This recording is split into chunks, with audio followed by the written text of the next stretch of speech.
Steve is the author of this book that you can all see here, The Run of Life. He's an ultra athlete, he's a business person, and he's going to tell you a little bit about his story. Good morning, everybody. Great to be here. Where do I start? I started running on the 10th of August 1971. I was sat at home watching the TV, and it was the European Athletics Championships from Helsinki.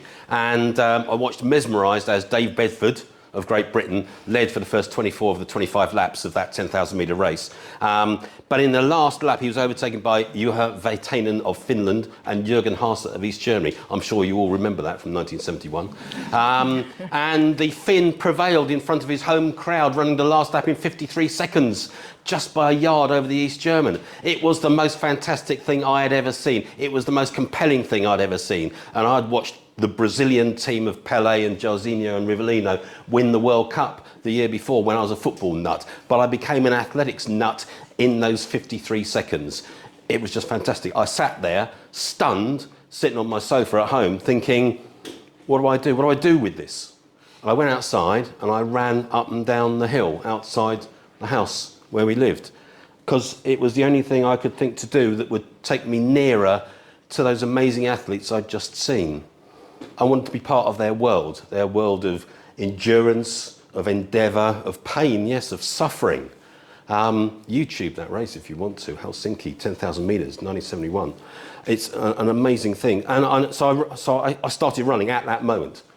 And I ran the next day, and I ran the next day. And I when my parents went out in the evening, I would run around the garden. And it was about 50 laps to a mile round our little garden. And I thought I was getting very close to 4 minutes for the mile. And I thought, and 1972 came around. It was an Olympic year, Munich Olympics 1972, and I thought I must be on for at least a couple of gold medals, surely.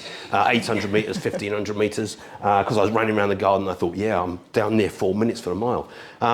Anyway, then came school sports day, and I entered the 1500 metres, and I set off, and I came last. And I remember lying on the grass on the infield of that athletics track, and my dreams were in tatters. And I thought, what am I going to do? I was last. But somehow that passion inside me lived on. That race, coming last, didn't break me. And so I carried on running. And the next year in school sports day, I came second rather than last.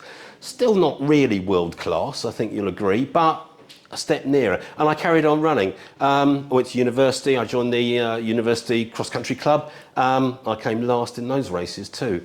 But I trained really hard. I loved running, I just loved running, and I ran twice a day, and I ran 100 miles a week, and people still laughed at me because I was running 100 miles a week and I was coming last in university cross-country races.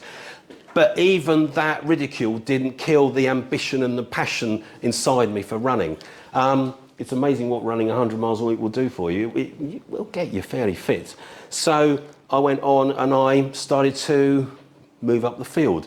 I would come third in a local 10K. I would come second in a local half marathon. And I started to win even a few little local races. And that was great, but it wasn't quite enough.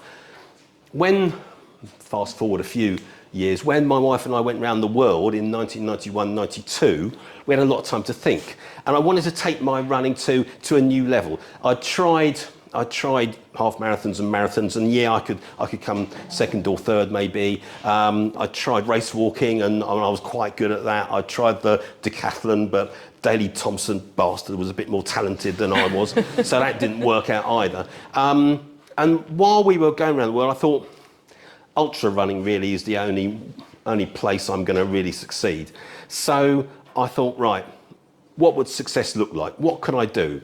And I thought, well, I've done some ultras, and the longer the race, the nearer the front of the field I came, partly because very few nutters will attempt an ultra marathon, and my fellow speaker is a fellow nutter, actually. I'm going to tell you about that later. I thought, right, okay, what do I want to do? Well, I'd already sort of come second and third in some ultra races, but I thought, I'm not going to win the World Championship, but if I could just get a British vest, if I could just represent my country at ultra distances, that would be real success. That would be, and when I thought of that, a light bulb went on in my head. I thought, yes, that is what I want to do. Because if you're an international athlete, you can say you're an international athlete for the rest of your life. It's like being president of the United States. You're always President Trump, unfortunately, or Ford, or whoever. But if you can say you're an international athlete, well, you know, you can carry that with you forever, and it can give you a sort of a safety blanket for whatever else, whatever fears and failures you have in the rest of your life. So I thought, yeah, that's what I want to do. So I devised a training plan. Because that goal was so compelling, I would do whatever I could do. So a bank holiday weekend, I'd go out on a Saturday morning, I would run 50 miles, 50. On the Sunday morning, I would go out and run 50 miles. On the Monday, bank holiday Monday, I would go out and 50 miles. I would get home from work, because I still had to work full time. I'd get home from work, I'd run 10 miles, and I wouldn't eat anything, and I'd run 10 miles the next morning too. I'd get up at 2 in the morning before work, and I'd run a marathon, go back to bed for an hour, have breakfast, go to work. I'm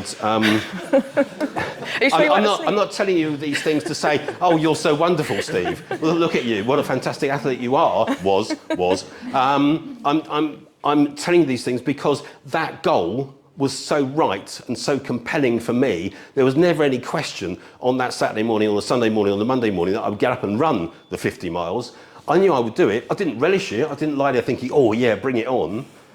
I just knew I would do it. I would do things like, if I only had 4 hours for a run, I would sprint the third hour. Not the last hour, the third hour. So I'd go out, I'd run for 2 hours, I'd sprint I'd run as hard as I possibly could in that third hour to make the fourth hour bloody agony. Because I was getting, in that way, the benefit of a much longer run. So it's like running for 7 or 8 hours in those 4 hours. I was making the best use of my time that I could. So 93 turned to 94, I won a few races. I did the important national 100k, national 24-hour races that I knew I had to do or place in to be able to considered for the British team. And yeah, in 1996, I was there in the European Championships running the 24 hours for Great Britain. And why am I telling you all this? It's a long time ago in a galaxy far, far away, let me tell you, and it feels very different at the moment trying to struggle, go around a park run on a Saturday morning than it did back then. I wish I could run 1 mile as fast as I ran 100 miles back 30 years ago. But why am I telling you this? Because I think for anything that you try and do in life, if you get the right target, the right goal, the absolute right thing for you at the right level. We all know about SMART objectives, don't we? Specific, measurable, achievable. Well, this was just about achievable. This was just about, I went from being like 12th or 20th or whatever in the country to being in the top 4, which is what I needed to do to get in the team. If that goal, whatever objective it might be, if it's in your sporting life, if it's in your business life, if it's in any area of your life, if you can set that goal at just the right pitch, that's going to really stretch you, but it's just about achievable, then that will provide all the motivation you need. If it's that compelling, you'll go out and do it. You'll put in the work that's necessary to be able to achieve that. So that is really the message of this book. It's called The Run of Life because I'm using running as a metaphor for all of the struggles that we might have in life. It's a book that covers little bits of my running career, but also lots of other runners, lots of other sports people. It talks about mental health. It's got a chapter on Ronnie O'Sullivan, particularly on the mental health side of things. It talks about goal setting and it talks about sort of getting out there. It's pretty good, I think. Anyway, if you're interested, there are copies here. Obviously, there are copies that you can get on Amazon, or you can go to Waterstones and order it in Alton and Farnham too. So how are you doing for time?